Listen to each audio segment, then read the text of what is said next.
আসসালামু আলাইকুম, শুভ সন্ধ্যা। আমি এখানে আজকে ব্রেড আর ডিম দিয়ে খুব সহজে পিৎজা তৈরি করা যায় দেখাচ্ছি। প্রথমে আমি 6 পিস ব্রেড সাইজ করে কেটে নিব। তারপর দুটো ডিম হালকা একটু লবণ দিয়ে ফেটিয়ে নিব। তারপর প্যানে একটু বাটার দিয়ে পিস করা ব্রেডগুলো আমি ভাঁজ করে দিয়ে দিব। তারপর এর মধ্যে ফেটিয়ে রাখা ডিম দুটো দিয়ে দিব। নিচ থেকে একটু হয়ে আসলে উল্টিয়ে দিব। তারপর আস্তে আস্তে আমি এখানে টমেটো সস, তারপর স্লাইস করা চিজ, কাঁচামরিচ কুচি, পেঁয়াজ কুচি আর মোজারেলা চিজ গ্রেট করে দিয়ে ঢেকে দিব।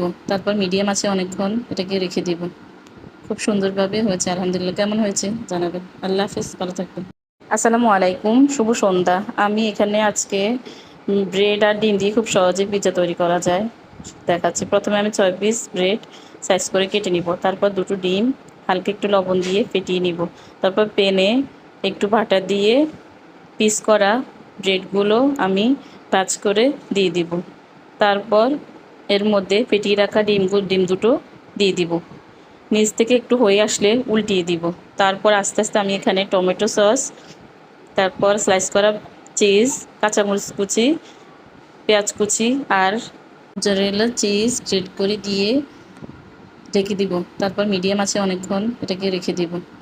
খুব সুন্দরভাবে হয়েছে, আলহামদুলিল্লাহ। কেমন হয়েছে জানাবেন। আল্লাহ হাফেজ, ভালো থাকবেন।